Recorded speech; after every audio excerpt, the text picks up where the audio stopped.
13 Questions by Man Transcending. Manhood in the Digital Age.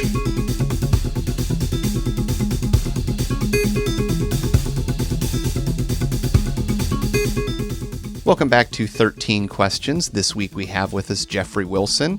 I really enjoyed doing this episode. It got me thinking. One of the things that Jeffery said that I can't get out of my mind is transcending the tribal lines. Also, if you've ever thought about getting into podcasting, this episode might just make you take the jump. It certainly has inspired me to get back in, I'm back doing it, but really kind of light a fire underneath my own butt. So I hope that this episode inspires you the same. So, who is Jeffery Wilson, you ask? Well, Jeffery Wilson is a native of the Quad Cities. After graduating from Columbia College in Chicago, Jeffery went on to work many years in TV and film production. Following that work, Jeffery was signed to a talent agency and began doing commercial voiceover work. Clients including the US Dept of Defense, Boeing, Mcdonald's, and many more. Jeffery has been involved with camera work as well as appearing in regional ads for Missouri Tourism, a national commercial for Verizon Wireless, and also appearing in the hit TV show Burn Notice. A few years ago, Jeffery started his own podcast called It's Me Spoken to You. It was a show where he had on a variety of celebrities and non-celebrity guests discussing a variety of issues. The first guest was a UFC Hall of Famer, Pat Miletich. Pat Miletich went on to appear on several shows, and he went on to appear several times on that show. Following his last appearance, Pat asked Jeffery to do a podcast with him called The Conspiracy Farm. That show has gone on to be heard by in hundreds of countries with millions of listeners. From this success, Pat and Jeffery started another podcast called Everything Combat, because life is a fight. We've had on former heavyweight boxing champion George Foreman, amateur wrestling legend Dan Gable, former WCW head and former manager of WWE Raw Eric Bischoff, former SEAL Micah Fink, and more. Pat and Jeffery look forward to continuing both shows. Yes, they do. He is certainly a busy man, and yeah, I love how they go diving into corners of the world that most people just don't look at. So, if you would like to hear more of Jeffery after the first 13 questions, if you'd like to hear the bonus questions, or get access to TJ Walker's communication courses, you should go over to 13questionspodcast.com. You're also going to get access to prompted writing courses that are sent out weekly. We've got community forums, and well, if you want to record your own episode, you could do that as well, which I encourage you to do, especially if this episode lights a fire underneath your butt too. It's if you know somebody that when you listen to these episodes that you think of because you wonder how they navigate their life and you want to know how they answer these questions, then ask them those questions. And if the audio is good and if you need pointers, I'm here to help. Reach out. We'll put it in the feed. You'll get to go up here right next to Jeffery. So I look forward to hearing you out there. I really look forward to hearing the people that you want to hear, because like tonight, I re-listened to this episode and thoroughly. It's not that I thoroughly enjoyed it. It inspired me. So I want to be inspired by you. Thank you guys for listening. Enjoy Jeffery.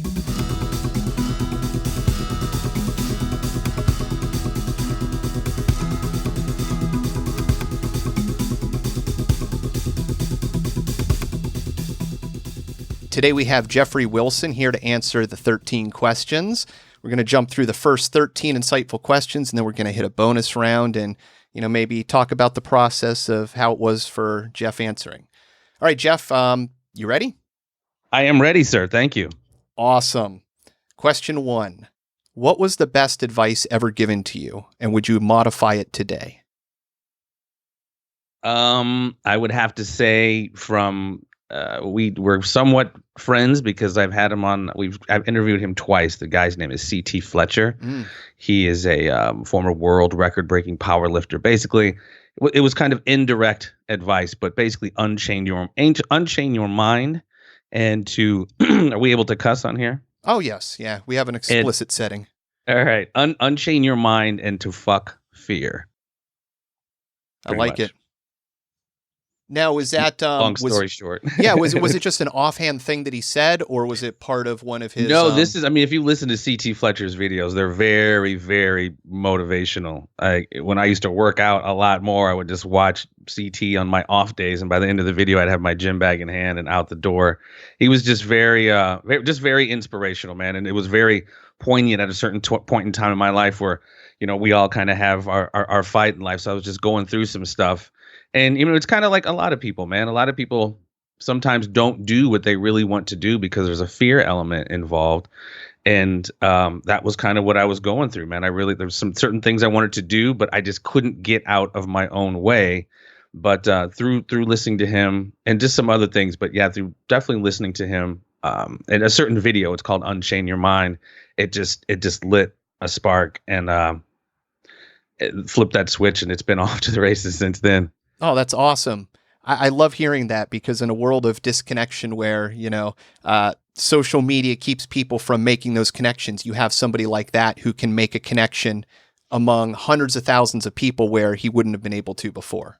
That's absolutely. Cool. And again, I mean, oftentimes we get certain advice from people, but it's up to really us to take the advice and really do something with it, because otherwise.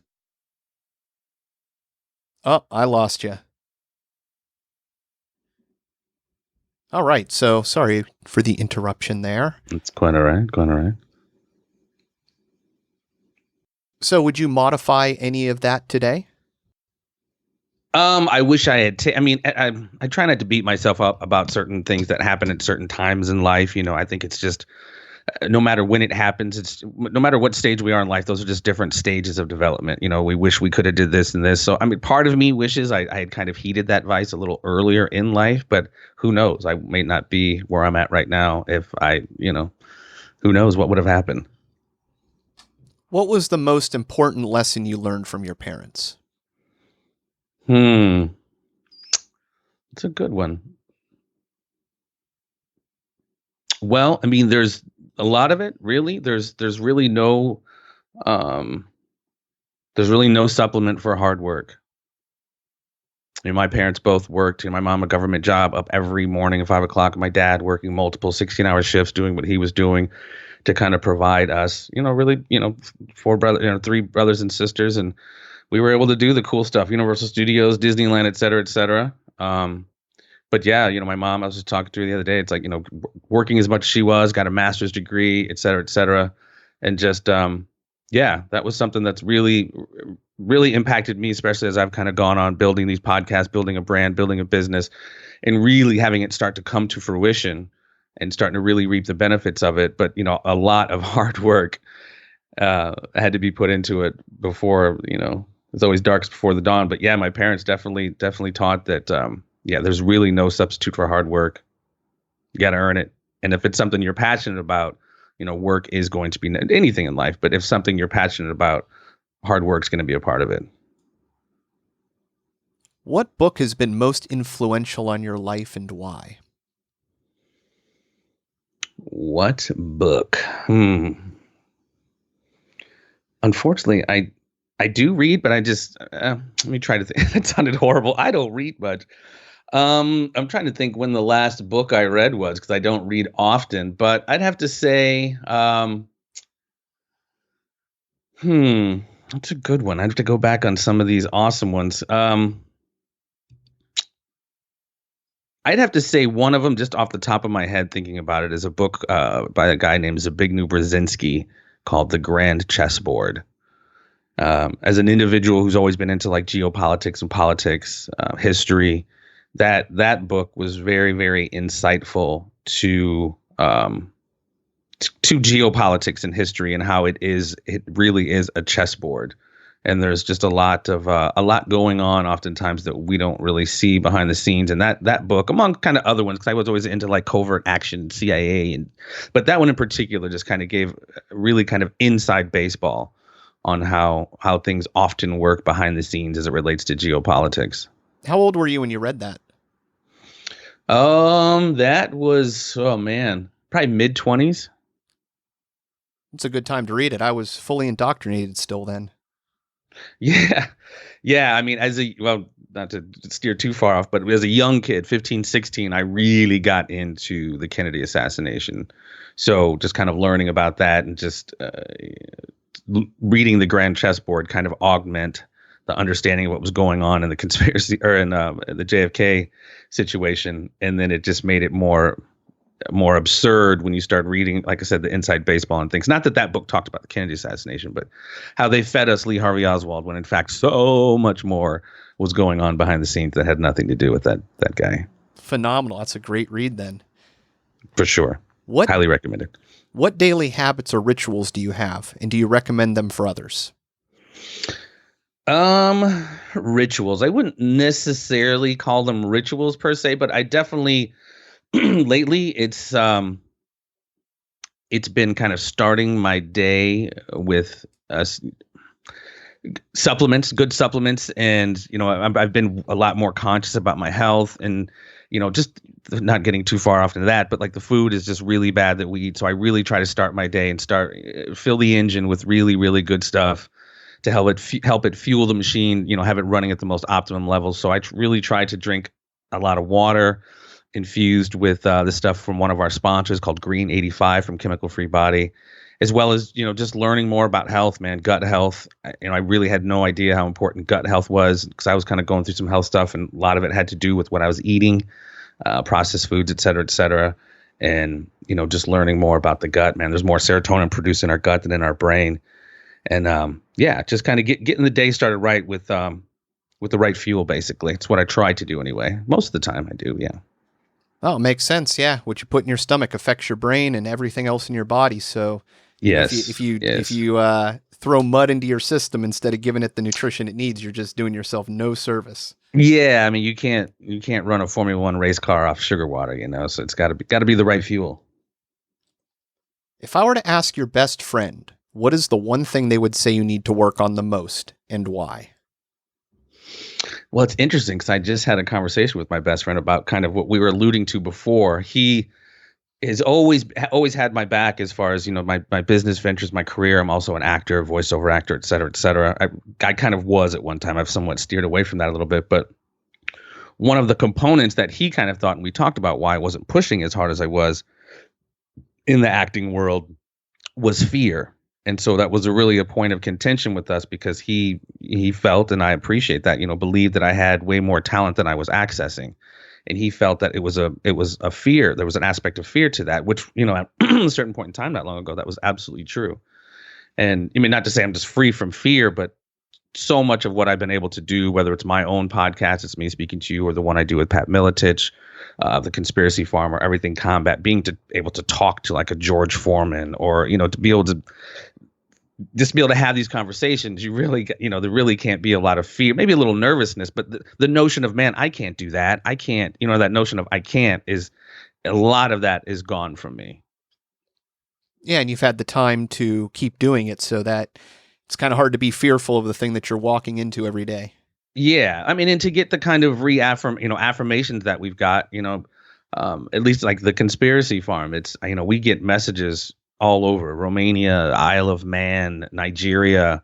I mean, just all over the world. And it's just quite humbling from somebody who's like had to fight fear and, man, I can't do that. I can't do this, to really, have your successes kind of affirmed, if you will, has been powerful, man. It really has been. Well, it's great. And to see that you guys are having success while, exposing truths and things that people don't want exposed. So yeah, right. You get to kind of follow that path and be successful while doing it. It's great. Right. When it's something I've always had a passion for, like I said, going back to the Kennedy stuff. That's why when I was doing my own show for about a year or so, it's me speaking to you. It was just me talking, kind of modeled after Joe Rogan a little bit, just celebrity, non-celebrity guests, just talking about a variety of stuff. And then Pat was he was my first guest, and had him on multiple times after that. And then when he asked me after his last appearance, do you want to do this Conspiracy Farm show with me? I really thought he was fucking with me and ribbing me. So it took me a couple of weeks to get like, no, dude, he wants you to do this, So that was really cool. That was really cool. That's great. What are you most curious about? How do I say it? Ancient stuff, ancient mysteries, ancient civilizations. I think I've come to kind of realize civilizations have kind of come and gone many times over the course of several 100,000 years of varying heights and varying degrees.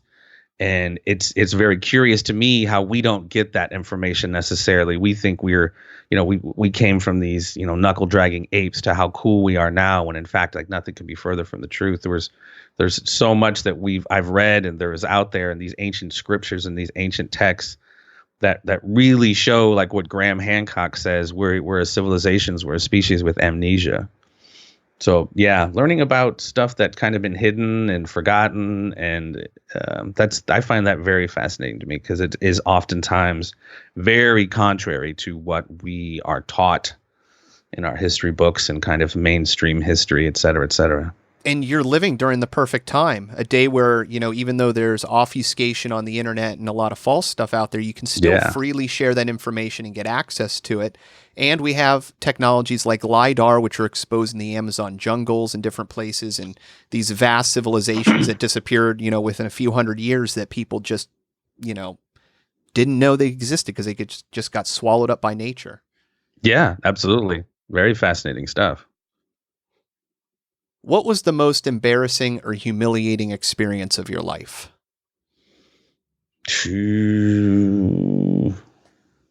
Huh. That's a tough one. I don't know. I'm gonna have to go back in the mental Rolodex here. Most embarrassing.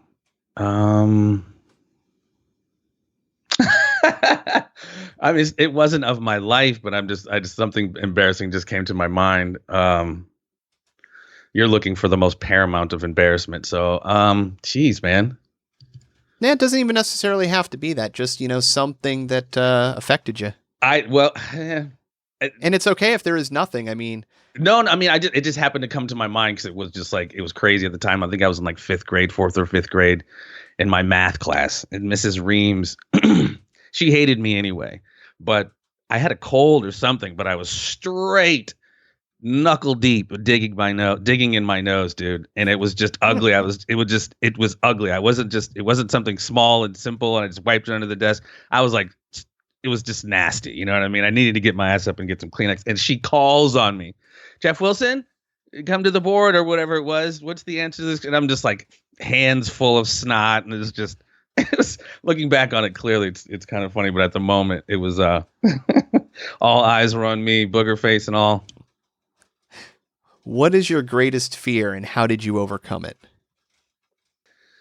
Man, I mean, alluding back to what I was saying before, just being in my own head, we oftentimes have that, like, no, I can't, no, there's no way I can do that. That's for somebody else. And so that oftentimes that doubt record, oftentimes gets played on repeat in our head. And like I was saying before, it's tough to get out of our own way. And, a big part of it was, like I said, my best friend, like, we didn't talk for like 3 or 4 years, for several years, because he was pissed that I was not. Wow. I was not tapping into my gifts. I was not. Yeah, it was heavy.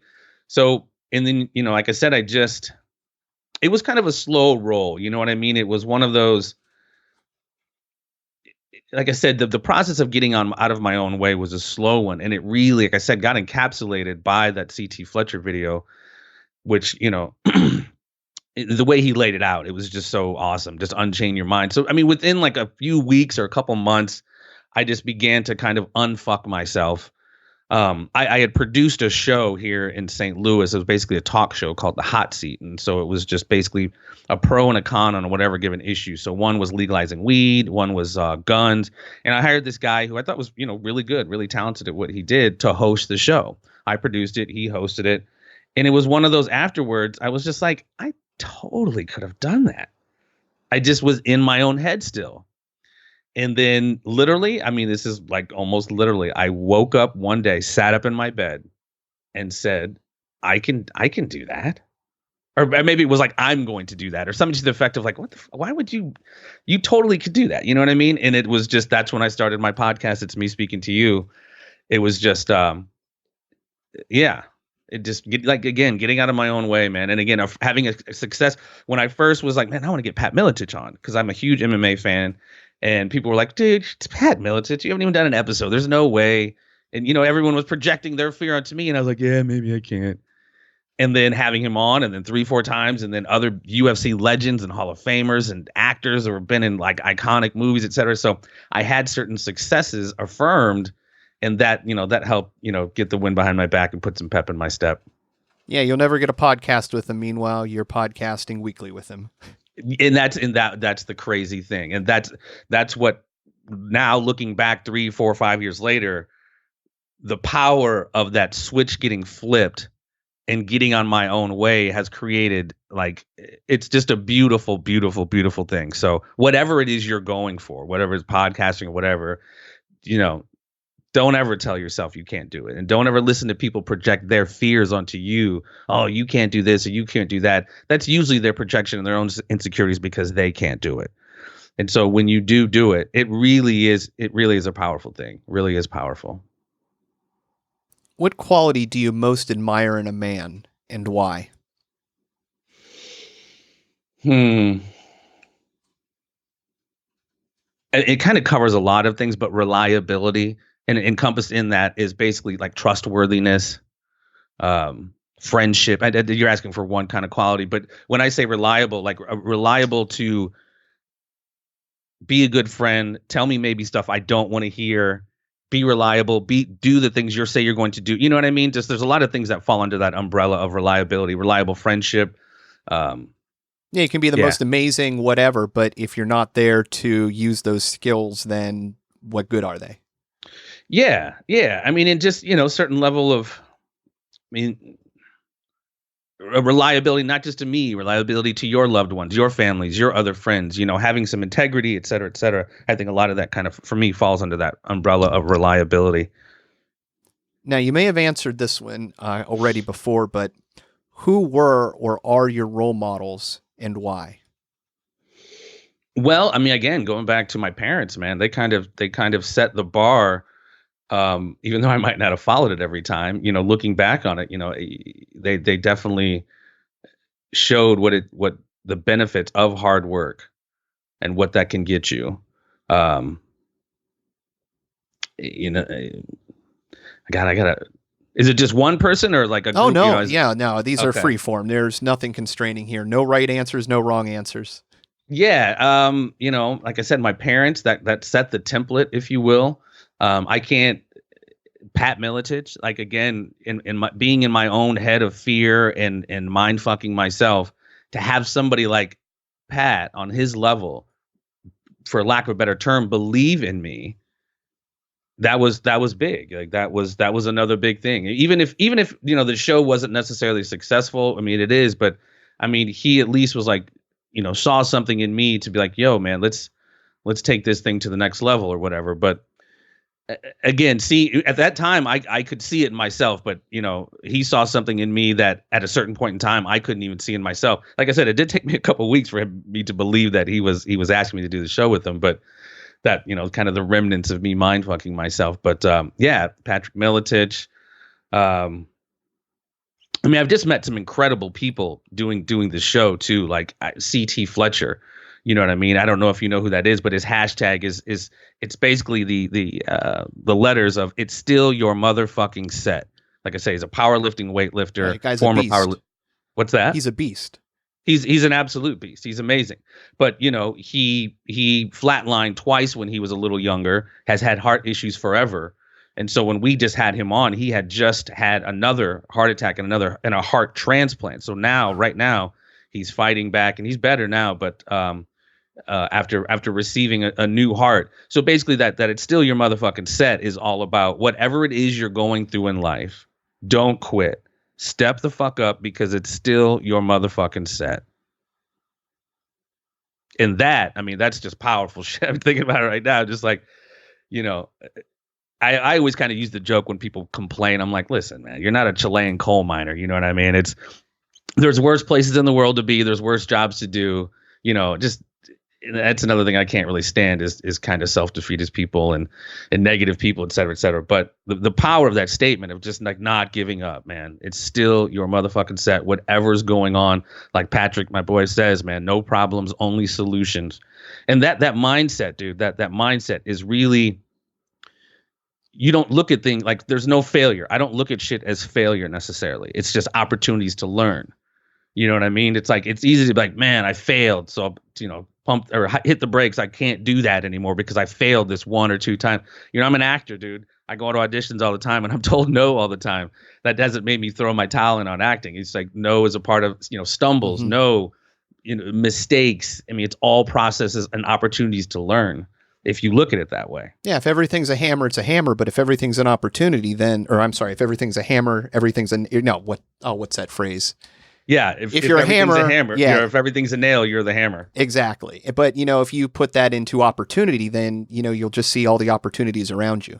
Absolutely. And that's nothing's been more true than over the last few years doing this. It's, like I said, it's crazy. The people I've been able to meet, have conversations with, it's just absolutely crazy. And like I said, again, the messages we get from all over the freaking world, it's just the guy who reads those messages thinks back to the guy who's like, man, there's no way I could ever do this. I mean, they're clearly night and day, 2 different human beings, but the growth and the progress that's been made from that guy who was in his own head to the guy who's doing this stuff now, and the love and the feedback we've been getting, and just like I said, being able to meet XYZ people and personalities, it's awesome. Super humbling, man. I always try to keep humble pie on my plate because I know where I came from. Like you know what I mean? It's been a slow and steady process, but at the end of the day, it's still, I'd like to look at it as like I'm hopefully evolving and progressing as a human being. Yeah, you're going to be a totally new person in 10 years from now.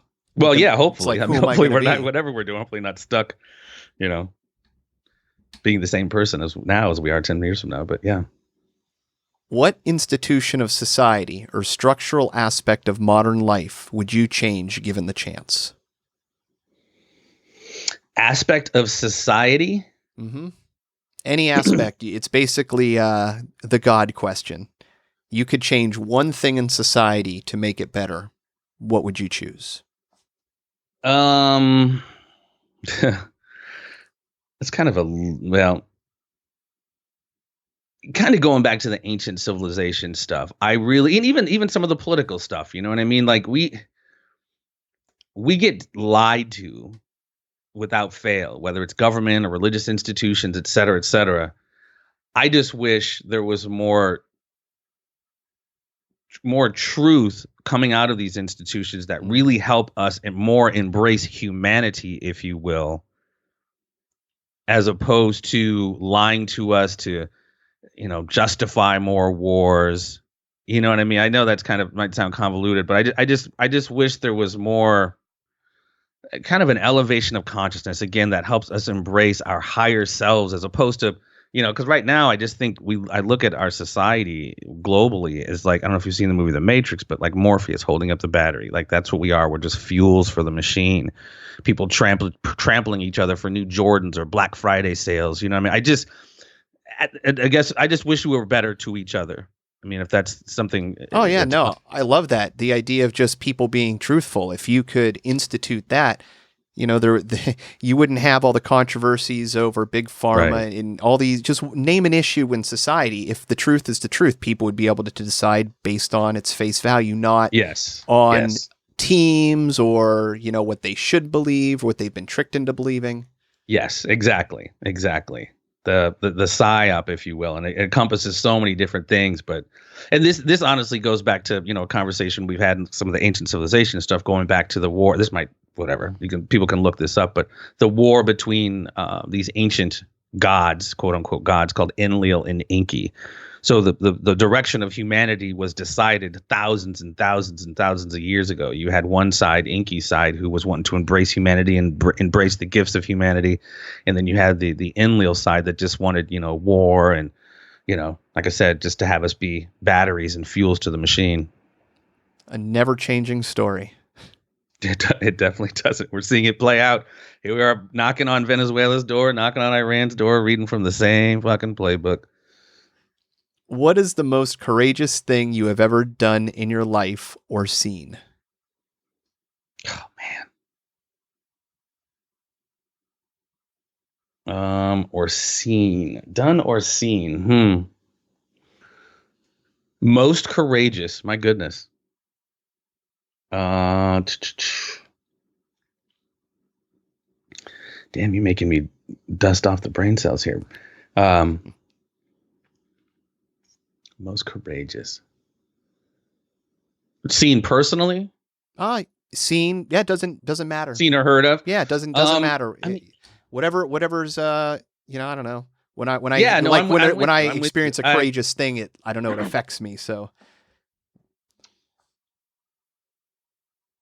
I know it probably happens more than just any individual incident, and I don't mean to take the long way around to answer this question, but going back to what we just said about having truth and not being divided into groups, et cetera, I find courageous, in a natural disaster, 9/11, flooding or whatever, when people are stranded in their homes and water's rising and someone comes to save them. They don't ask them, hey, are you Republican or Democrat? Mm-hmm. Are you red? Whatever. Yeah. The humanity is what all of that goes away. Are you a convicted felon? I'm sorry. I was like, are you a convicted felon? Like, that kind of stuff exactly. Goes out the window. Are you a registered sex offender? Like, so, I mean, I think, not to say it's necessarily, it is pretty courageous because people oftentimes risk their life to save human beings, a fellow human being, like I said, without qualifying it. Hey, what side are you on? I think that's courageous. And I wish people would have the courage that when the things are rebuilt from natural disasters or floods, that we still maintain that humanity, but we don't. We kind of just go back to our tribes.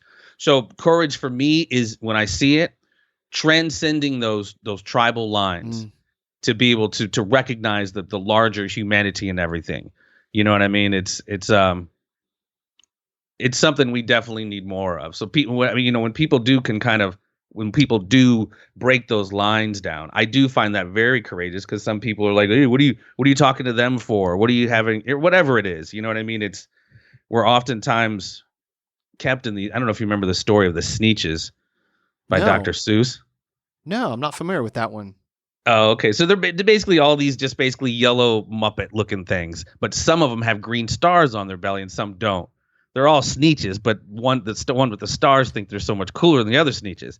So this guy rolls into town, Professor McMonkey McBean, with a machine that can put stars on your belly. So he rolls up to these starless Sneetches like, dude, you give me some money, I'll have you put stars on your belly and you'll be cool like these other guys. So this like whole assembly line of Sneetches start going into this guy's machine and getting stars put on their belly. And when they come out, the original Sneetches with stars on are like, what the fuck, dude? That's insane. That's bullshit. We're the original stars. And then so they go into McMonkey McBean's machine and get their stars off their belly. So the whole thing is there's this huge assembly line of both going in and out, stars on, stars off, stars on, stars off. And so the end of the line is one of the in line is, when every last cent of their money was spent, the fix-it-up chappie packed up, and he went. And he laughed as he drove down the beach. You can never teach a Sneetch. So it's just the larger commentary of like, we think we're so different because of whatever, the melanin in our skin or our language or whatever, but we're all just fucking human beings, man. And it's like, what is it going to take for us to see that? And that's kind of going back to what the original question. People do often see that in the face of disaster. The disaster in humanity transcends all of that shit when lives are at stake or when disaster strikes. But unfortunately, that isn't sustained. So to answer kind of your question, I'm a long way around, but people who have just the courage to transcend their social caste, their group, whatever it is, to just be human fucking. That doesn't say you can't have a great culture, great heritage, whatever. That's awesome. But we're human beings first, man, before any of that. No, I love that. When your house is washed away, you're not worrying about your mortgage, you're worrying about survival. Yes. Everything gets flipped. You become the person that's needed to survive in the corporate world is a completely different person than is going to save somebody in a flooded building. Yeah. Yeah. And it just sucks that it has to be those kind of dire circumstances for us to get to that level. What rule do you have for yourself that you never break? And why do you think that is important? Anymore for me? You've seen War Games, right? The movie War Games? Absolutely. It's classic. Yes. So, and this encompasses a lot of things in my life anymore. The best way to win is not to play. And so for me, it's like I get comments all the time on, or just whatever it is. If an ex-girlfriend or girlfriend like, Jeff, whatever mischaracterization, you're a jerk, whatever. I'm not spending any energy countering your mischaracterization. Not that I don't care, but I'm not going to let you define who I know who I am. That's cool. If you have an errant opinion on me, that's what's up. I'm with it. Or the comments on, the YouTube pages, you guys are blah, blah, blah, blah. My co-host can't say that. He loves to go the back and forth. I'm not saying I don't give a fuck, but I have no energy again if you want to have a dialogue with me and exchange ideas, et cetera, we do that all the time. And I'm totally with that. And we can even disagree, this and that. I'm not saying I only talk to you if you agree with me. That's not what I'm saying at all. But again, when you cast aspersions onto me or talk shit or whatever it is, I just don't have the energy to retort to you. That doesn't mean I'm better than you or anything else. I just don't have the energy, like I said, to. Yeah, you like doing things that are enjoyable and getting into an argument. I'm the same way. Yeah. But if, you're having a civil discourse, people are, at least you can learn from each other and expand the conversation, find out where maybe you're not so strong in your facts. Maybe you're wrong. And that's a beautiful thing. But yeah, when somebody starts yelling at you, I just shut down. I don't even really shut. I mean, I just keep it moving. You know what I mean? I'll listen. Hey, that's cool. I appreciate that. Or, I'm sorry you feel that way. That you might be able to get that out of me. But like me saying, oh, no. I didn't do that. What I really did was, I mean, I don't, again, not to say I'm better than anything or whatever, but it's just like when I know that what you're saying is not true or whatever, I have just no energy to correct errant characterizations or mischaracterizations or whatever. And like I said, that transcends into not just relationship, just kind of just general life, man. Life is way too short to spend your time dealing with negative energy and shit. So it's like, got to keep it moving, man. That's right. Got to keep it moving. Stay out of the YouTube comments. Yes. Got to stay in the light, brother. Got to stay in the light the best I can. All right, Jeffrey. Well, that was the end of the first 13 questions.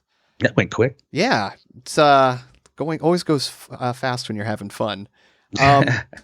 So yeah, we're going to come back with some bonus questions, but before we do, I want to let everybody know that they can go and learn more about us at 13questionspodcast.com. You can go over there, you can become a member. You're going to get access to the premium members feed and website. That includes $200 in communication and writing courses by TJ Walker. Really good. Oh gosh, I think there's something like 16 or 20 hours worth of material there. You also get prompted journaling exercises that are sent out to you in the email if you'd like to sign up for those. We've got community forums. And of course, you get the questions that are coming right up now. So thank you everybody for joining us. All right, Jeff, you ready to go into the bonus round? Let's do these things. Sweet. What would you tell your teenage self?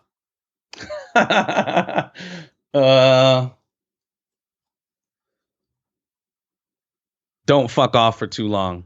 Life is too short. Did a lot of fucking off as a young man. You mean not even paying attention to things that interested you? Just no, I did. I just didn't. I was just never applying it. I was never. Yeah, I was just never really putting it together to do something with it. I mean, not to its like maximum level, not sustained, really, really grinding out like I have been the last 10 years or so. But and I don't mind balancing it out. Party down, do your thing, travel. I traveled when I was a kid and all that other good stuff. I mean, it's but just have a balance, strike a balance. I didn't do that. I didn't strike a balance. I wasn't partying and then grinding out, something substantive to build my life on or whatever. It was more just, and when I'd say partying, like not literal, I mean, some of it was just partying, smoking weed, drinking or whatever, but it was just not taking the time that I had seriously. Cause I mean, I just, even in my younger days, I was still into a lot of this kind of stuff, and it's really weird because back in the day when I was young, and this sounds crazy, this lets you know how old I am. I wanted to start a newsletter. This is really kind of before the internet. I wanted to start a newsletter called The Conspiracy Theory.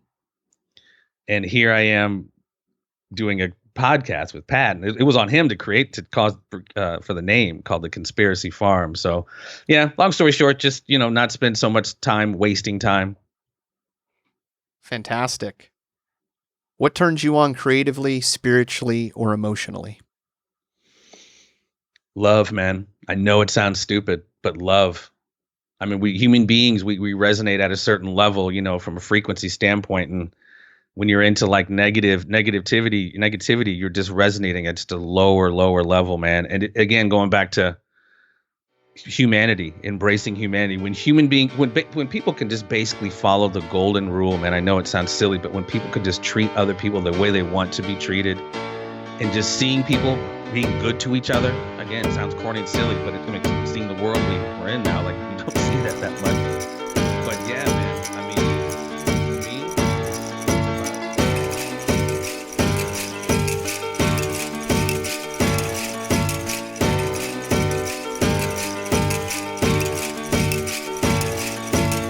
I wanna Hawaii.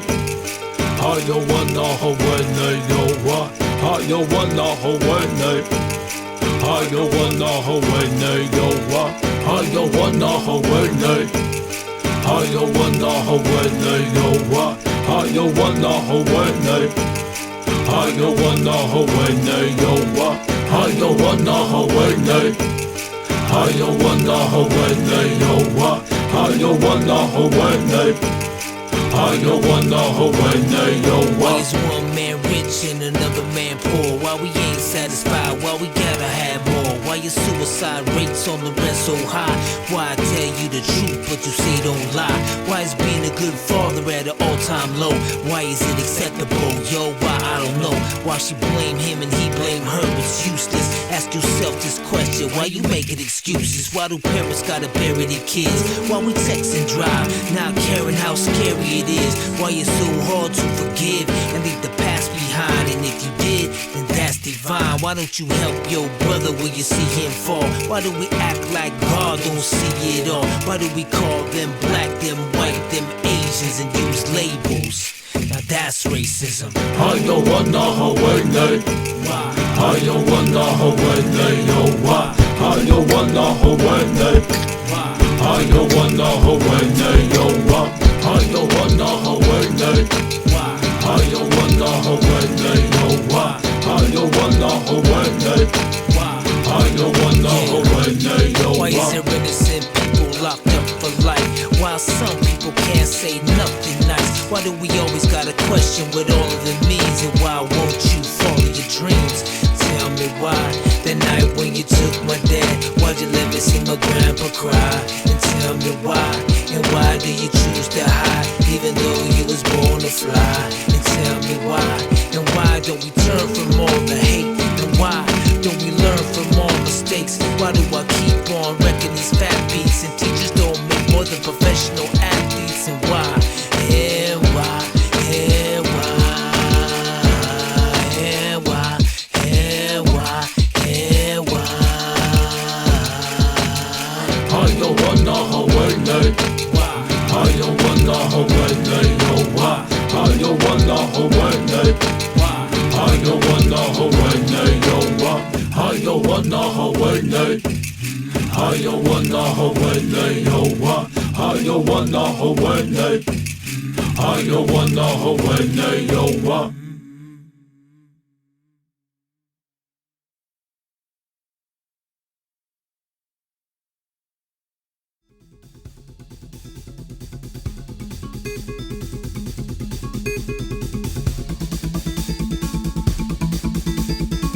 This should be considered entertainment and not therapy. We hope you benefit from our resources available at 13questionspodcast.com. Thank you for listening.